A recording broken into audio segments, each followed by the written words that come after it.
क्या नाम है इसका? नैना तो बहुत बड़ी फैन है Naina has BTS tattoos everywhere. Yeah. लड़की है बीए की, यहाँ पे पूरे नकल वकल पूरी टैटू बना के रखी है बीटीएस का। Knuckles here. Even let me give a personal. Sure, ma'am. It looks messy, but I understand. No. This or this?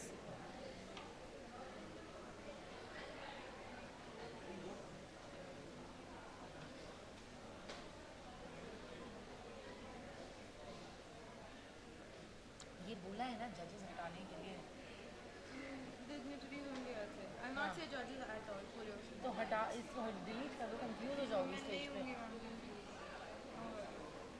Our esteemed dignitaries and participants, ठीक है? Yes.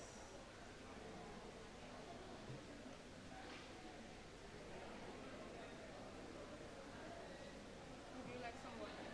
नहीं, you keep one bottle for yourself here though.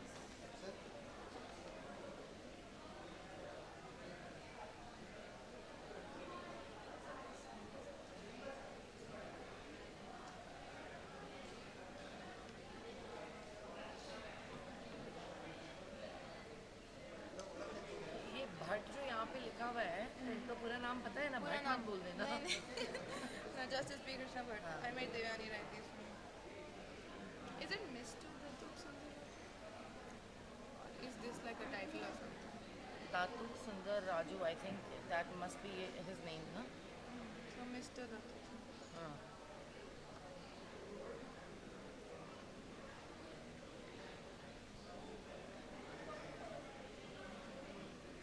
And देखो ऐसे देखो, ये देखो, he was appointed as additional judge of the High Court and took an oath. इसको took an oath कहते हैं. Okay.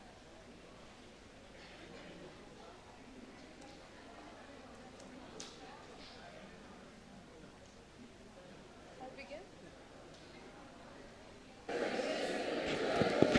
Good afternoon, esteemed dignitaries and participants of the Dr. TMA Pai International Technology Arbitration Moot 2024. It is with immense pleasure and honor that we gather here today at Manipal Law School for the inauguration of the Justice M.N. Venkatachaliah Moot Court Hall. This momentous occasion coincides with the eve of the finals of the prestigious Dr. TMA Pai International Technology Arbitration Moot 2024, adding a layer of significance to our proceedings. Today, as we dedicate this moot courtroom to the great man that is Justice M.N. Venkatachaliah, we pay homage to his legacy, a legacy of integrity, wisdom, and an unwavering commitment to justice. I now invite our respected dignitaries to please unveil the moot court hall.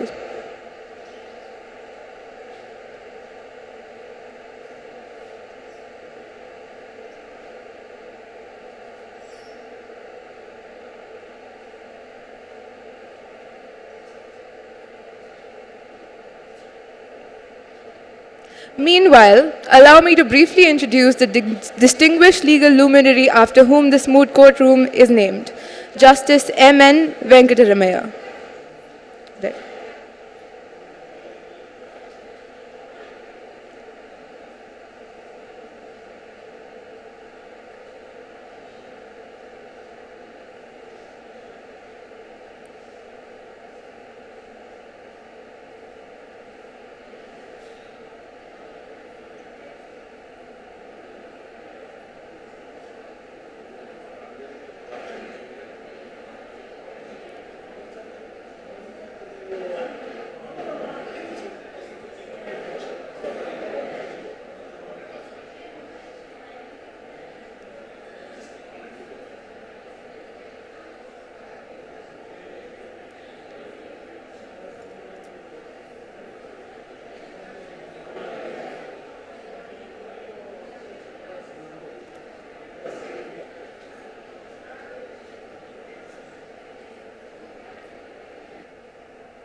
Teams link. Please carry on. It is not working.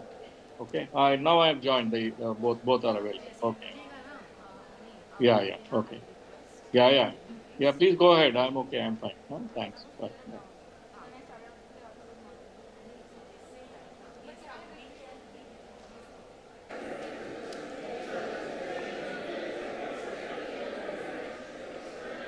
Good afternoon. I request our distinguished guest, Justice Hemant Gupta, former judge of the Supreme Court and chairman of Indian International Arbitration Center, to inaugurate the Justice M.N. Venkatachaliah Moot Court Hall by unveiling the plaque marking its official inauguration.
Thank you so much, sir, and our other dignitaries. I request the dignitaries to please take their places in the dais.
Good afternoon, esteemed dignitaries and participants of the Dr. TMA Pai International Technology Arbitration Moot 2024. It is with immense pleasure and honor that we gather here today at Manipal Law School for the inauguration of the Justice M.N. Venkatachaliah Moot Court Hall. This momentous occasion coincides with the eve of the finals of the prestigious Dr. TMA Pai International Technology Arbitration Moot 2024, adding a layer of significance to our proceedings. Allow me to briefly introduce the distinguished legal luminary after whom this Moot Court Hall is named, Justice M.N. Venkatachaliah.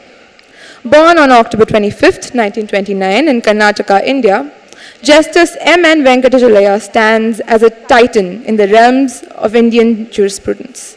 His journey through law has seen him ascend to the highest positions of the Indian judiciary. He served as the 25th Chief Justice of India from 1993 to 1994, bringing his keen intellect and profound understanding of the law to bear on a multitude of cases that came before the Supreme Court. His tenure was marked by the landmark judgments that have shaped the legal fabric of our nation. Post-retirement, Justice M.N. Venkatachaliah continued to contribute to the legal field through various capacities, including as the chairman of the National Human Rights Commission. His insights and recommendations have left an indelible impact on legal thought and policy making in India.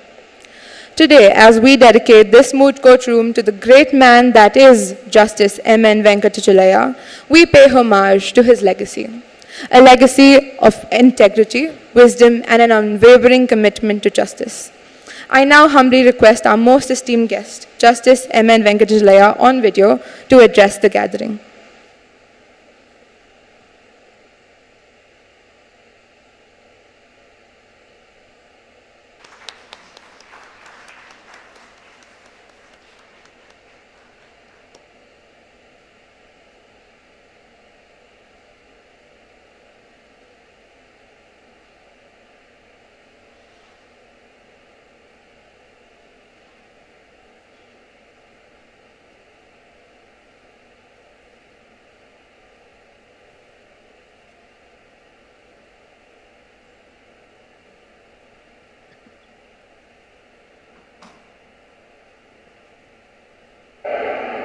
Deeply sensible of the honor of this invitation from the President of the Manipal Academy of Higher Education.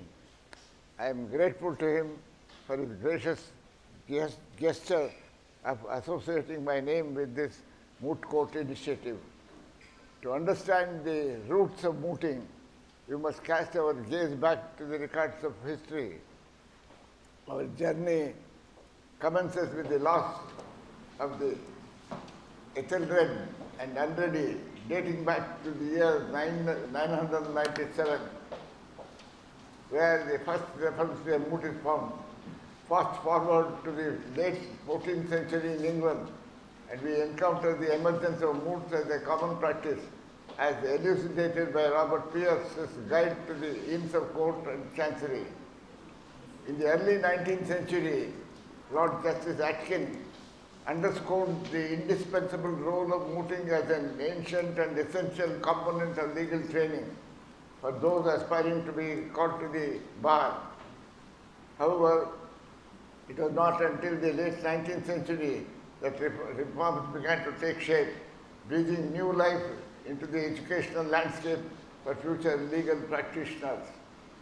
As mooting found a way across the Atlantic, it became intertwined with the fabric of legal education in the United States. Drawing parallels with the traditions of the Inns of Court, formal legal education in the US mirrored its British counterpart, complete with lectures and moot court exercises. Harvard Law School, a pioneer in the legal education, embraced student-run moot court program in 1910, making a significant milestone in the evolution of mooting across the borders. But what makes mooting indispensable in legal education, it is not merely an intellectual exercise, but a crucible for honing a myriad of skills essential for legal practitioners. Through mooting, students cultivate proficiency in both written and oral advocacy, fortify their confidence, and navigate the intricate terrain of legal analysis across various domains of law.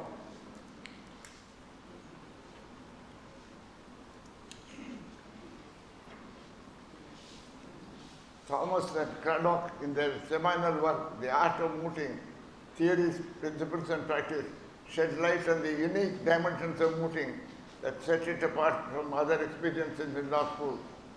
They delineate three domains of human mental activity involved in mooting. Today, as we navigate the intricate landscape of legal proceedings, it is crucial to reflect on the profound significance of oral hearing within our justice system.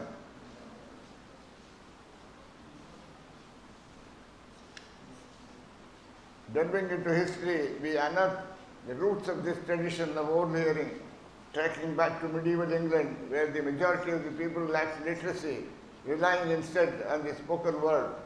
Legal proceedings mirrored this reliance on orality, with defendants summoned to appear before the court to orally defend themselves against the claims made by the opposite party.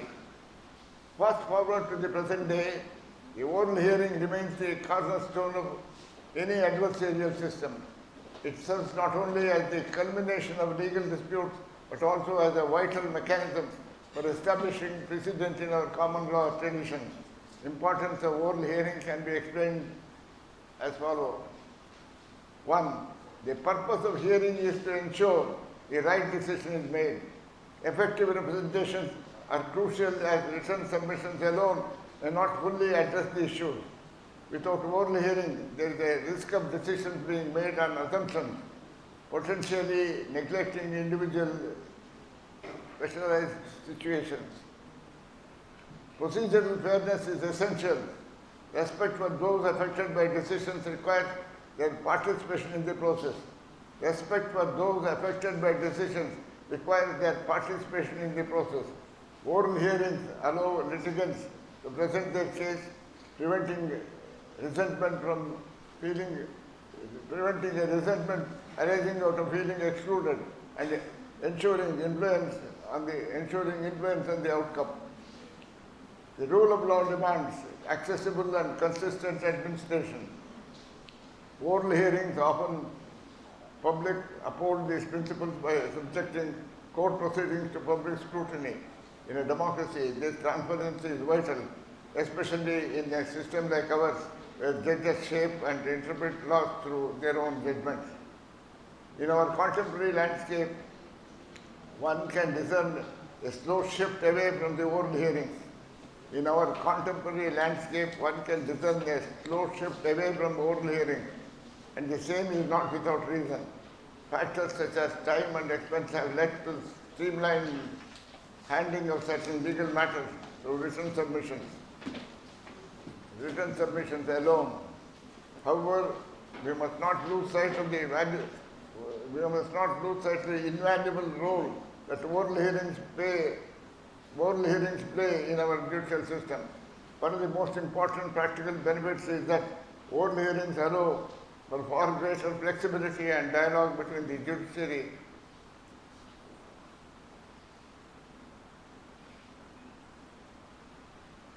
counsel than permitted by written representation. Lord Panic, King's Counsel, had pointed out the advocate should recognize that questions provide an opportunity to find out and address what interests concerns the court. If it matters to the judge, then it should matter to the advocate also. In 1981, when William Brennan and Sandra Day O'Connor were both on the bench of the American Supreme Court, the justices had overburdened themselves by accepting too many cases for review and decisions. Justice O'Connor made a proposal to her colleagues that they dispense with oral arguments for recently accepted cases and decide them on the basis of the briefs and other written materials. Justice Brennan was adamantly opposed to Justice O'Connor's proposal. He wrote, I quote, "Dear Chief, I could not agree to Sandra's proposed change. I expect my reaction is influenced by my New Jersey experience and the past practice of the state's highest court in deciding almost all cases on briefs without oral argument. The law quality of final judgment was traced directly to that practice.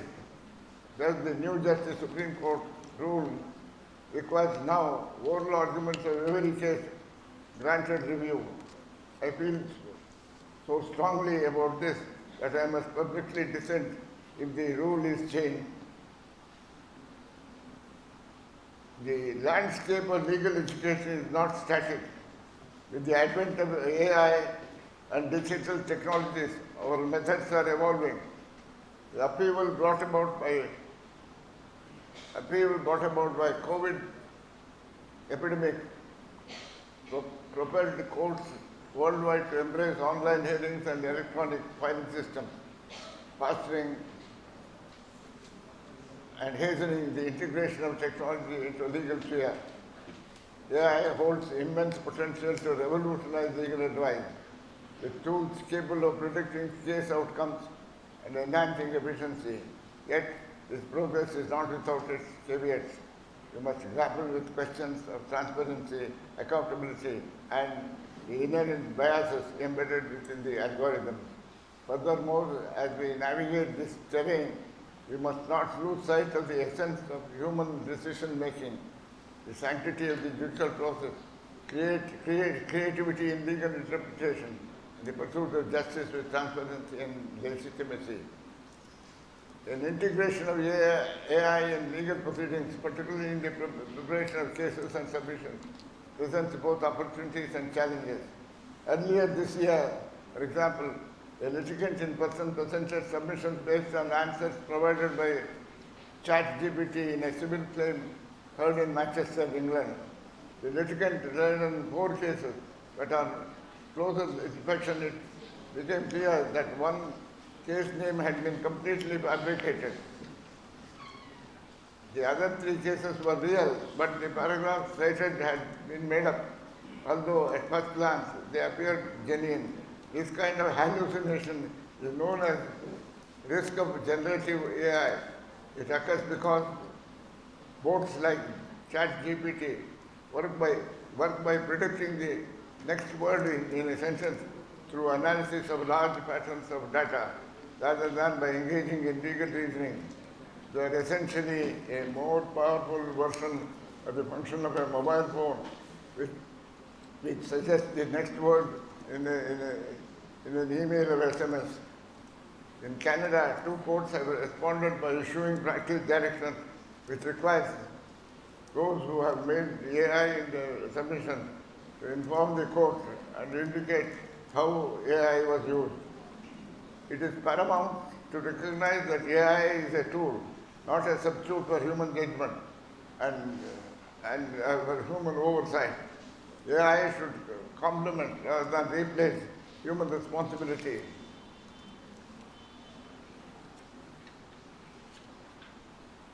Diligence and legal practice. Reluctance of human lawyers to repeat submissions formulated by AI lawyers, even when incentivized with substantial rewards, highlights the enduring importance of human agency and accountability in legal proceedings. Ultimately, lawyers must uphold their core duties to the court and their clients, ensuring that AI serves as an aid rather than a replacement in the pursuit of justice. In conclusion, we stand at the crossroads of tradition and innovation. Let us embrace the timeless wisdom of mooting while seizing the opportunities presented by technological advancement. For it is in this synergy that we shall forge ahead, equipped with the tools of the past and the vision of the future as stewards of justice and champions of the rule of law.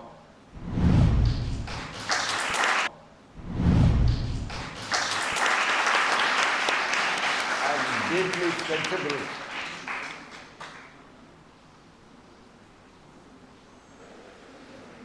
We are most grateful to Sir for his insightful words. We will now begin to felicitate our esteemed dignitaries present here with mementos to showcase our immense gratitude to them. Justice Hemant Gupta enrolled as an advocate in July 1980 and started practice in the District Court of Chandigarh. He entered in the High Court of Punjab and Haryana and worked on civil labor, company and constitutional matters. In 1997, he was appointed Additional Advocate General of Punjab and elevated as a judge of the High Court of Punjab and Haryana in 2002. Justice Hemant Gupta was transferred to the Patna High Court in February 2016. Thereafter, he took over the charge of Acting Chief Justice of the Patna High Court. He was appointed the Chief Justice of 2018 and he became a judge of the Madhya Pradesh High Court in 2017. I now invite the Pro Vice Chancellor of Manipal Academy of Higher Education, Professor Dr. Madhuvira Raghavan, along with the Director of Manipal Law School, Professor Avinash Dadich, to please commemorate Justice Hemant Gupta with a memento.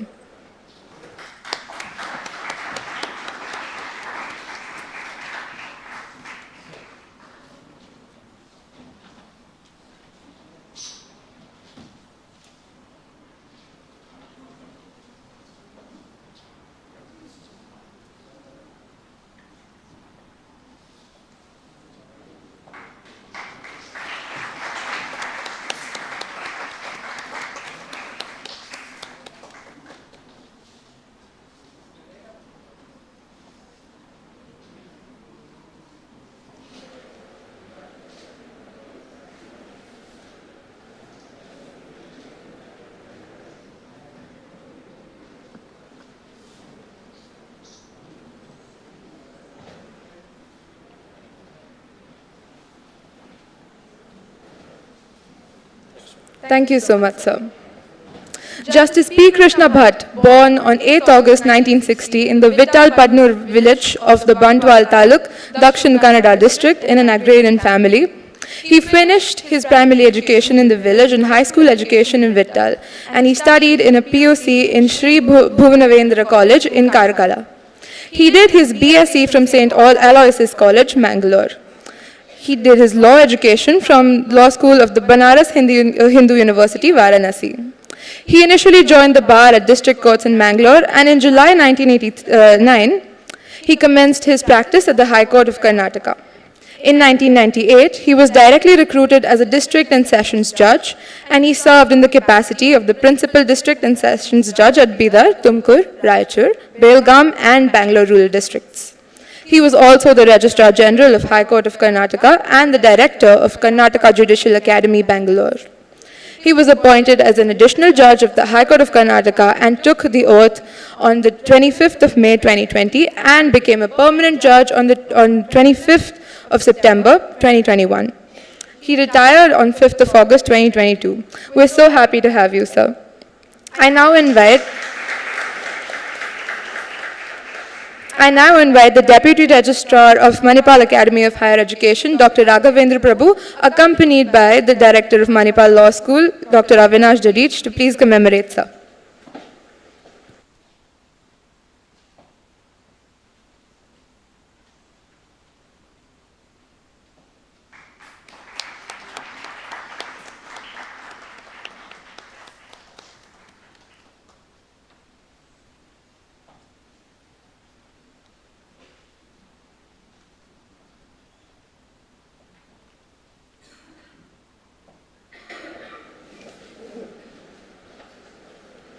Thank you so much, sir.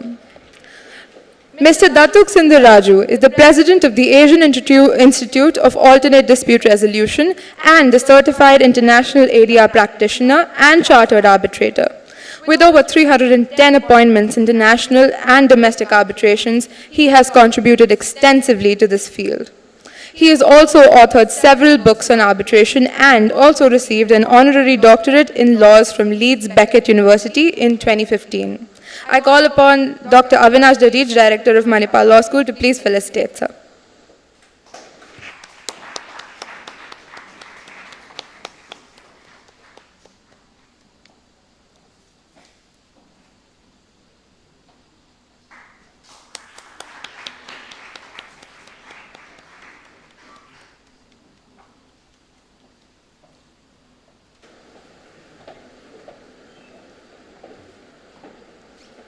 Thank you so much, sir.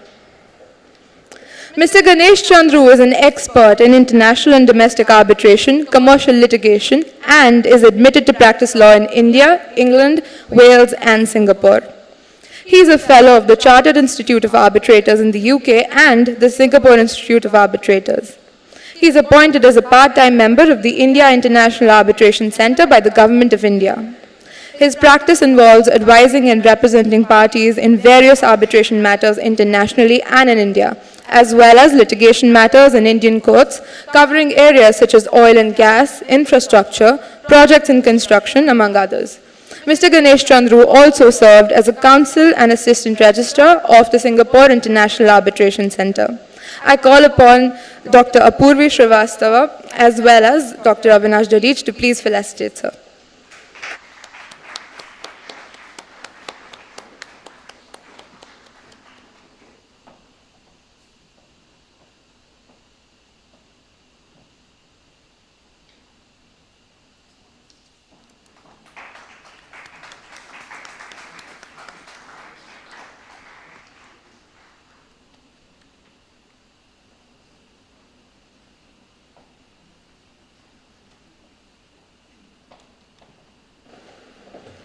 Thank you so much, sir, and thank you so much to our dignitaries for being here. We really value your presence. Up next, we will welcome Lieutenant General Dr. M.D. Venkatesh, Vice Chancellor of Manipal Academy of Higher Education, to speak. He has contributed significantly in the field of medical education, having trained generations of undergrad and postgrad students in the Armed Forces Medical College, Pune, and also has had a unique distinction of holding, over the years, all the academic positions in AFMC, starting from Reader and ending at Dean. He was in the armed forces for 38 years, during which, besides academic, he has also held numerous administrative appointments and is credited with many achievements. We will have him on video today, and we are very grateful to him for giving us a video. Very good afternoon, everybody, and greetings to all of you. Dignitaries on the dais, and everyone assembled here today at the Manipal Law School. It's a matter of great pride and privilege for us today that we are hosting the first ever moot court competition on dispute resolution. And more than anything else, we have had the very honor and privilege of inaugurating our moot court hall, and named after the most distinguished judicial entity in the country, Dr. Venkatachaliah. We heard him speak, and it's a matter of privilege for us. He graciously agreed that we could name the moot court after this, the luminary in the legal field. To all the dignitaries on the dais and the honorable justices from various courts, your presence has made this occasion really memorable. I think your presence itself is an inspiration to all our law students who are there. And I'm sure this pledging new law school is going to scale greater heights as we go forward. With your support, commitment, and with your best wishes, I'm sure Manipal Law School is destined to be ranked amongst the best law schools in the country in years to come. I congratulate Bengaluru campus, Manipal Law School, Pro-Vice Chancellor Madhu Raghavan, Avinash Dadich, the Director of Manipal Law School, that this matter has, this event has turned out to be a wonderful event, and I'm sure this will be a beginning of many such occasions, many such meetings that we're going to have in future. Thank you. I wish this event all the success, and I'm sure the moot court competition will also evoke a lot of team competition. May the best team win. Thank you very much, and Jai Hind.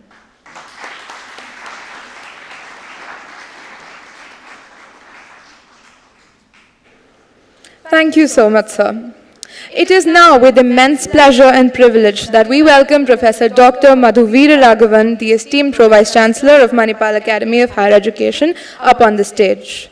Professor Madhu Raghavan is a distinguished academic with expertise in corporate finance, behavioral finance, corporate governance, and the intersection of auditing and finance. I invite Dr. Madhu Raghavan to grace us with a few words.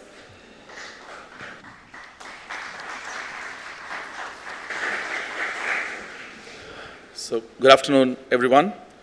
Honorable Mr. Justice Dr. M. Venkatachaliah, one of the most fragrant and beautiful flowers Karnataka has offered to our beloved nation. Honorable Mr. Justice Shri Hemant Gupta, former Supreme Court Judge and Chairman IIAC. Dr. Ranjana Pai, Chairman MEMG and President MAHE Trust. Lieutenant General Dr. M.D. Venkatesh, Vice Chancellor MAHE. Dr. Giridhar Kini, Registrar MAHE. Raghavendra Prabhu, Deputy Registrar MAHE Bangalore, Avinash Dadich, Director Manipal Law School, Datuk Sundar Raju, President AADR, Kuala Lumpur, Justice P. Krishna Bhatt, former Judge, Karnataka High Court, Mr. Ganesh Chandru, Partner Dua Associates, senior leadership team at MAHE, other invited dignitaries who have joined online and on the campus, the beautiful campus, colleagues, aspiring lawyers, ladies and gentlemen. There are times, and these times come but rarely, that one gets to be seen by, interact and gain as much from just by being in the same room as a real hero, a true legend of our times, and a nation builder in his own right. I got that opportunity a couple of days ago at 50 years, but you MLS students have got this moment in your life in your very early 20s. Cherish this, absorb all you can, and enjoy each moment that your collective providence has made available to you. One of those days in the future, in addition to quoting cases adjudicated by him, you will also coach your experience with him. Ignorantia juris non excusat, really. In a country where 1 in 4 adults cannot read or write in any language, you have this norm thrown at you by the colonial masters. And we do carry on that legacy. But why am I saying this here? I say this because we come from a civilization that gave justice not just to men, but also to animals and plants. I belong to a culture where the earth I step on, the water I imbibe, the air that I breathe have rights too. My forefathers could have technically been legally ignorant, but they were deeply aware that they had rights because they had a king whose primary duty was to provide justice. No questions asked, no excuses made. And the king never told his citizens that if they did not know something, that ignorance could be used against them. Even illiterate people, nearly 90% of his people, had a great appreciation of justice, or nyaya as we would call, because they were all taught the basics of satya and dharma at home, demonstrated every day by their family elders. So look at Draupadi's questions to Dhritarashtra or the sea god's limitations to Lord Rama. So my question is, can the moot court system be mandated to do something about broad-basing legal awareness in India? I think it should, and here is why. There should be somewhere around 1,200 moot courts like ours in India. Perhaps my colleagues at MLS can correct this number if I've got this wrong. Definitely more than 1,200, but not less. Can they be used to achieve the following? Number one, can they become PIL incubators? Just look at the impact on curated and organized presentation of PIL prayers. Can the moot court consortium, if one is created, create a critical appreciation system for the lower courts by students at the bachelor's level, of the high courts at the master's level, and the Supreme Court at the doctoral level? Think of what can happen if each moot court takes up each year the appreciative review of 1-star, stroke controversial, stroke historical criminal, or 1 civil, and a constitutional case that the jurisdiction threw up in the previous 12 months. Shah Bano case, Harshad Mehta scam, Jessica Lal murder case, Colgate scam, collapse of Kingfisher, etc., etc.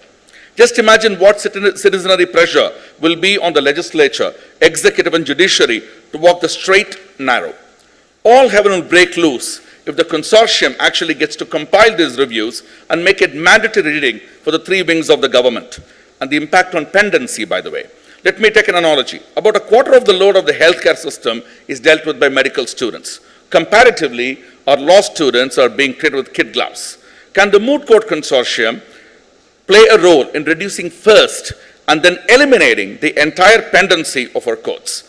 Think about this as a suggestion from someone who is totally innocent and ignorant of all legal intelligence, but who can hold forth on anything to do with management systems, even the management of the justice systems. And then think of this. Can the moot court system be a training ground for aspiring judges or judicial officers? How about having practicing advocates who aspire to become judges, intern as judges at the moot courts? Both the students and the aspiring judges will benefit, won't they? In closing, I have an observation to make. It's actually a concern that I want to add. This is on the role of the media in reporting judgments. I know man biting a dog is definitely news, but that shouldn't mean that our media headlines obiter dicta, rather than the judgment giving the public perspectives that were not even considered by those making the judicial pronouncements in the first place. Thank you very much for listening and for your patient hearing. I wish the MLS all success and the moot court system all success, and may the best team win. Thank you very much.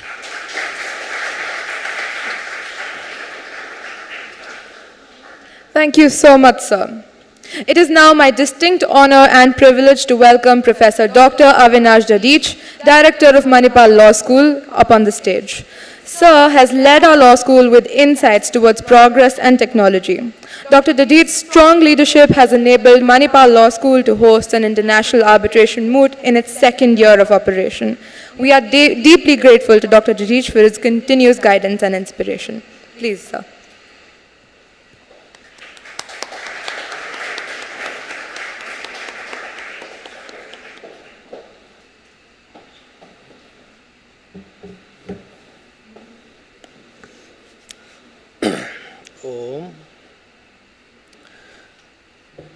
Respected dignitaries on dais, off the dais, dear judges, students and faculties. Today is a very special day for Manipal Law School. Not because that we are conducting a moot court competition, because I think as sir said that there are more than 100 moot courts are happening in India. But what we are doing, innovation, that's more important. That through this moot court competition, we are trying to enter into new domains, new areas where our country will require in next 5 to 10 years. And as per my understanding and my team's understanding, technology and arbitration, both would be very important tools in Indian economy. And as a law school, I always believe that a law school or a university should not serve only the students. Somehow we got the notion that the law schools and universities are only for the students. No. Historically, if you see universities in India or in Middle East or in Europe, the main objective of the university is to serve the society. And while we are serving the society, whatever we learn in that process should be benefited for the students. So through this moot court competition, we are training our students, and we are initiating a debate in our country how technology and arbitration can be merged, they can work together. Definitely there is a lot of debate happening that online arbitration, I think that's already there, but definitely we haven't developed much. I think this is the area, online arbitration, online mediation. So if you see this moot court hall, I think you can clearly see that this is our very clear vision that next time maybe this moot court can be in digital format, or maybe we can use this facility for online arbitration, online mediation. Because whatever property we have in this law school or in this university is a public property. Technically it might be a private property, but I always believe that public institutions like the universities, they are the public in nature. So maybe technically they are private, but their objective is public, how to serve the people. So I would be very happy that in coming months we use this infrastructure to help out other people who are looking for infrastructure, okay, who are looking for good infrastructure to conduct small moot court competitions, arbitrations, mediations. Because all law schools maybe they are not so equipped, so I think Manipal Law School, we are having a socialist agenda. MAHE always believes that we should be good for all. Law schools and universities should not be seen as an elite class where doors are closed for other people. Okay? The society, law school and industry, we need to work together. So with this aim, we have initiated this moot court competition, and sir, we got around 40 expression of interest. 40 teams from India and abroad, they submitted their memorials, and out of 40, we selected only 14 from India and 2 from abroad, Kenya and Bangladesh. So we are very clear that we don't want to go with numbers, we are very much concerned with the quality of the moot court, quality of the entire process. So sir, thank you very much coming here, motivating us, guiding us, and we can ensure you one thing, that the next year, and this will not be like in a classical moot court. I think this is just a beginning. Because this year, sir, we already started 2 programs in information technology law and data privacy and cyber law, LLM programs. And then LLM programs in international investment and commercial arbitration and construction law and arbitration. So you can clearly see that this moot court or this problem is not like a coincidence. We haven't like choose any random problem, okay, let's do something this year. This will be our theme for next maybe 5 year, 10 year, technology and arbitration. This is the specialization of Manipal Law School for next 5, 10, 15 years. We want to be seen as a law school who is specialized in technology and arbitration, and especially the marriage between technology and arbitration. So this moot court is in a very strategic manner we have initiated.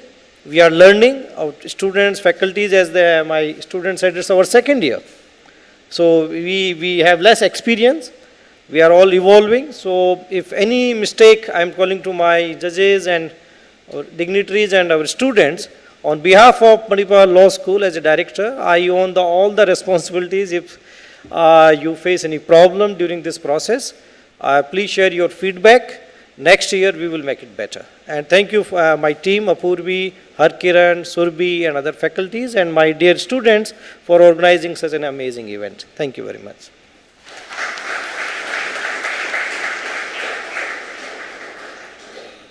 Thank you so much, sir. As we are on the cusp of inaugurating the Justice M.N. Venkatachaliah Moot Court Hall, we are also reminded of the profound responsibility that comes with the pursuit of legal knowledge. This Moot Court room will be a crucible of legal debate and advocacy, and I believe that it shall surely serve as a training ground for the legal minds of tomorrow. As we reflect on the significance of moot courts in a law college, we envision them as nurturing grounds where students refine their advocacy skills and cultivate the confidence essential for their futures in the legal realm. Now, let us graciously welcome our esteemed dignitaries present here today to offer their insights on this pivotal aspect of legal education.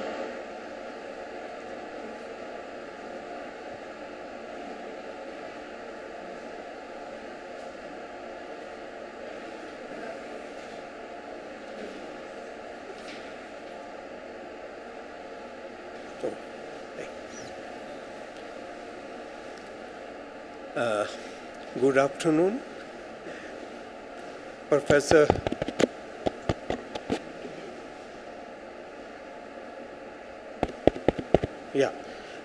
Professor Madhu Raghavan, Justice Krishna Bhatt, Mr. Sundar Raju, Mr. Ganesh Chandru, Mr. Avinash Dadichi, other members of the faculty and the students. I think having a moot court in the name of the former Chief Justice of India is big tribute to him, his contribution in law, and also to the nation building. He is the erudite scholar of Sanskrit, used to quote from scriptures in his judgments. He was chairman of Constitutional Review Committee. So with that expertise in law and in scriptures, you have got the moot court in his name. Moot court is a nursery for the students of law, and actually you have got this moot court in the very first or second year of your education. Nothing better than that can happen to the young students. Moot courts is a place where you will hone your skills as an advocate, which are going to be varied and wide in your future years and in life. The moot court is a foundation of art of advocacy, which you will learn during the course of your academic pursuit, in the course of your degree course. With the 14 teams being shortlisted for the moot courts, probably you will see the expertise of moot courts, how the moot court is conducted. Probably your team would do better if you have not participated this year. In the coming years, learn from the experience of others and advance the moot courts, the skill involved in these moot courts for future. I will not stand in between for the actual moot courts, which is to start soon, the finals of moot court. With the moot court in the hall, in the name of the former Chief Justice of India, is the best thing which can happen to the young students for the future. You will remember the contribution of Justice Venkatachaliah in the years to come. With 95 years of age, he is still, he could address us. That goes his commitment to the cause of justice. He was 25th Chief Justice in 93-94. Say in 43 years we had 25 Chief Justices, and now in another 30 years we have now the 50th Chief Justice. So we have got a shorter tenure of Chief Justices than it was in earlier period. That is not relevant, but relevant to the purpose, only for the purpose that the duration of the tenure of the Chief Justice is reducing. I will wish you all the best for the Moot Court, which the final will start soon. Thank you very much.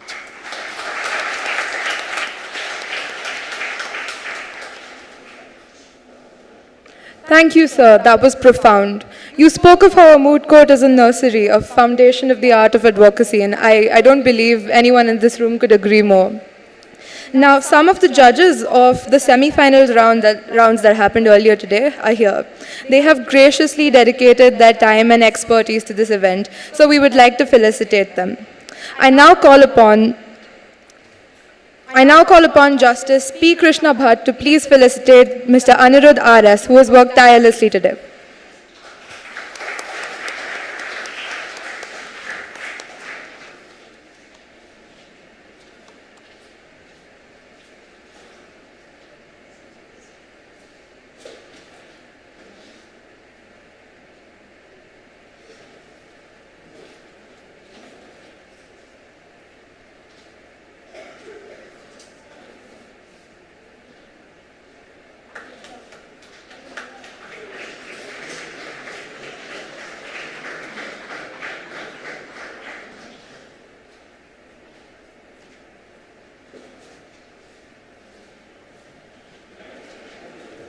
Thank you, sir. I now invite Justice Hemant Gupta to please felicitate Mr. Abhivardhan.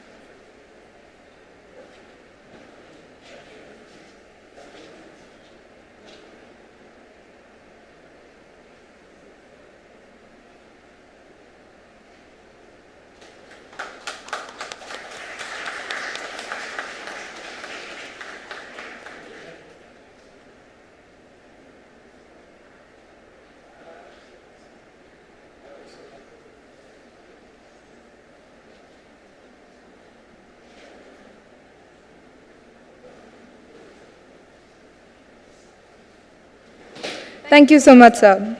I now call upon Mr. Ganesh Chandru to please felicitate S. Ravi Shankar, sir.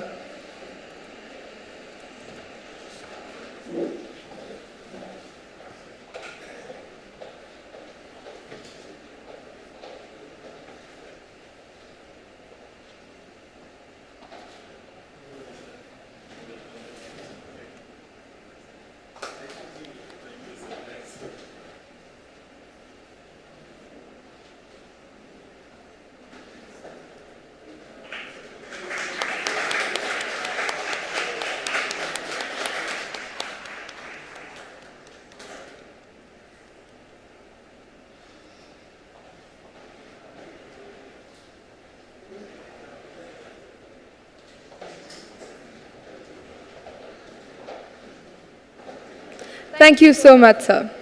I now invite some of our other esteemed dignitaries to please take the mic and speak a few words.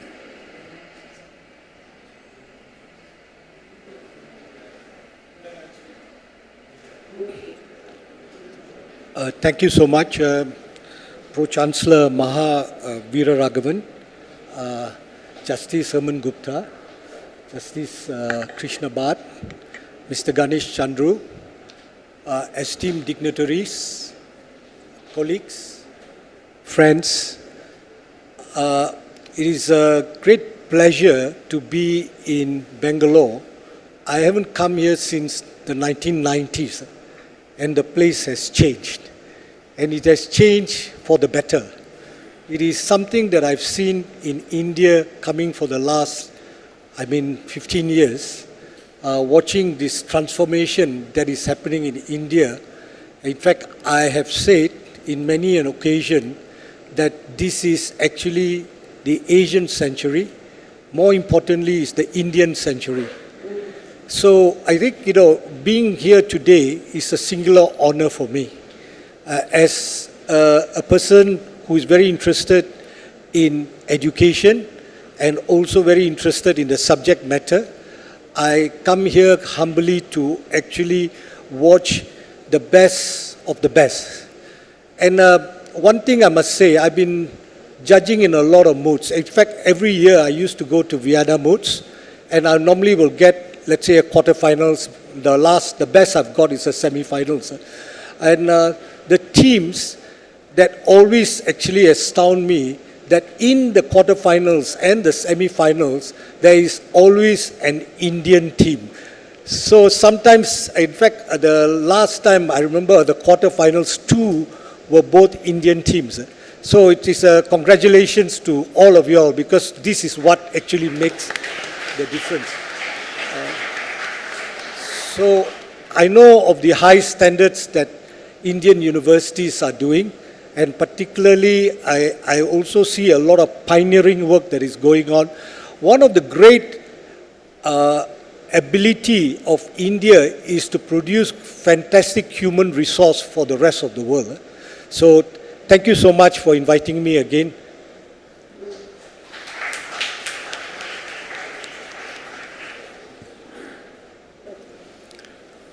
Good afternoon, ladies and gentlemen.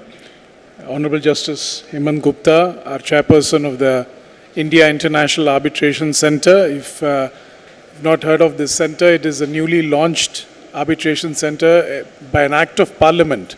Perhaps India is the only country in the world which has established an arbitral institution by an act of parliament. So, Justice Hemant Gupta's golden hands, we have opened this Moot Court Hall today in the name of none other than one of the greatest Chief Justices of this country, Chief Justice M. N. Venkatachaliah, who we all heard today.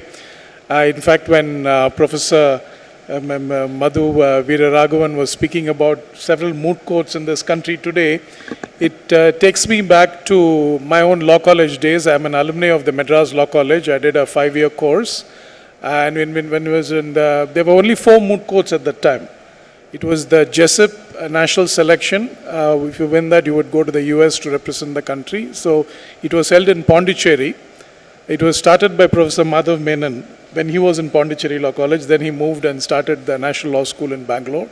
Then you had the Bar Council of India Moot Court. You had a moot court organized by the Kerala Law Academy and one by the Ernakulam Law College. So these were the only 4 moot courts for the entire country. So, and we could participate in moot court only in the 4th and 5th year. When Honorable Justice Gupta was speaking, he said, you are all just in your 1st and 2nd year and you have this opportunity. So because there's so much of competition and very few moots. And I had the privilege of representing India at the Jessup Moot in Washington, D.C. And I can tell you, all of you are students here, and we do moot courts. I think it's an excellent way of training, because in law, as you know, you need to not only know how to write and research, but you need the advocacy skills. And this you can, the best way to do it is through moots. And it's really amazing when Professor Avinash was speaking about technology and arbitration, which is what you want to focus in the Manipal Law School. I think it's a fantastic idea. I mean, this moot problem that has been devised is also superb. So I think this is great. And I also want to recall when Justice Venkatachaliah was the Chief Justice, I had the honor of receiving a prize from him for winning the law reform competition conducted by National Law School in Bangalore. This was way back in 1994, exactly 30 years back, when he was the chief, and we received the prize from him for winning that competition. It was legal research in the community over 2 years. I don't know if National Law School is still doing that. We researched about tannery workers outskirts of Chennai called Pallavaram in that area, and we about labor laws and what was, what their rights were getting affected, right to work and all that. So he was there, he gave a very good speech that day, and we received the prize from him. And here today, after 3 decades, a moot court hall in his name, and he spoke, and moot court hall inaugurated by Justice Gupta, and Honorable Justice Krishna Bhatt is also here. And should also say it is great to have Mr. Sundara Raju from Malaysia, who has been a pioneer of arbitration in Southeast Asia.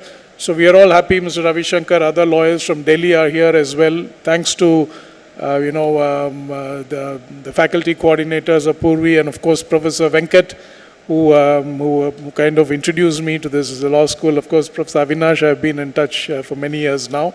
And I think with that, I just wish you all the very best. Please use this opportunity. I think one thing is for the participants who are arguing the case, and it's also for the others to come and watch the moot. I think it's very important to go and watch, even if you're not participating.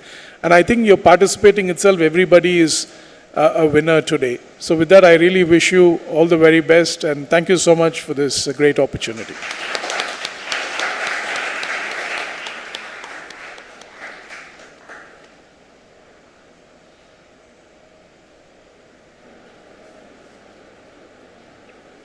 That was amazing, sir. Thank you so much to both of you, sir, for those words. To conclude, I extend my heartfelt gratitude to all those who have made this inauguration possible, to the faculty whose guidance shapes our legal acumen, and of course to the students whose passion for justice propels us forward, and to our esteemed dignitaries, of course. And of course, to the legacy of Justice M.N. Venkatachaliah, whose towering presence inspires us all every day. With that, I invite the participants to please proceed to the convention hall, as we will be revealing the results of the semi-finals there. Following that, we invite everyone here to witness the culmination of legal brilliance in the finals of the Dr. TMA Pai International Technology Arbitration Moot 2024, to be held in the newly inaugurated Justice M.N. Venkatachaliah Moot Court Hall. Thank you, everyone.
Mm.